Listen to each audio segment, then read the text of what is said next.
I'm Leslie Dellery, and you're watching Being Millennial-ish.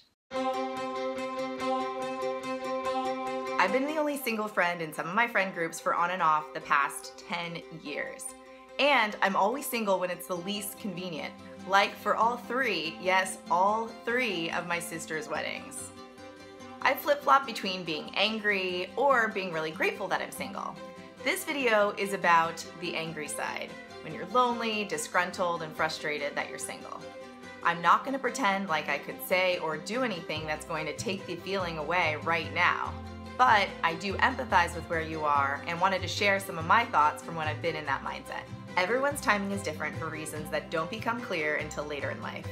I know this is such an old person answer, but it's true.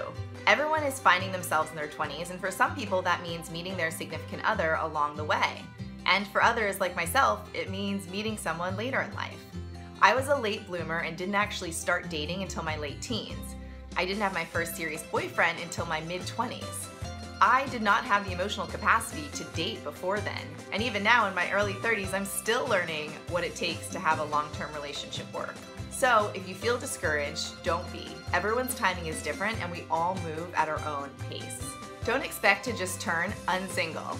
You can't control everything, but if you're waiting for a prince or princess to just appear on your doorstep, it probably ain't gonna happen. If you don't want to be single, you need to be open to new experiences and new people. So say yes to that blind date that makes you nervous, or go to a party where you don't know anyone and you're forced to meet new people. Don't compare. We all do it and think, why me versus my friends or my family? But it's a bad habit. Doing this can lead you down a rabbit hole where you might start to think of yourself as less worthy or less attractive, or maybe it'll make you even more angry because you're comparing yourself to your friend who's a total B and think, how do they have someone? It is what it is, and just leave it at that. Remember, loneliness can be met in more than one way. Whenever I'm single, I sit at home thinking, oh, if I only had a boyfriend, then I wouldn't feel like this. First of all, that's not true. Anyone who's ever been in a relationship knows that you can still feel lonely even if you're in a healthy and happy relationship. A lot of times that feeling of loneliness has less to do with other people and more to do with yourself. Second, it's amazing how that feeling of loneliness can often be resolved by going out and just doing something with other people.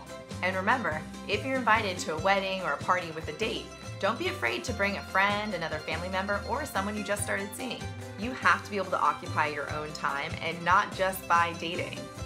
When you're single, it's easy to become fixated and want to just find a significant other, but then you're forgetting about this whole other thing, you.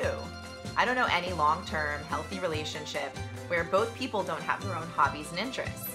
You want to have hobbies and interests because then it makes you interesting and you're bringing that to the relationship. When I started my YouTube channel, I didn't even notice that I hadn't gone on a date in like 6 months because I was just so excited to be working on it. And I was happier than when I had been in some relationships.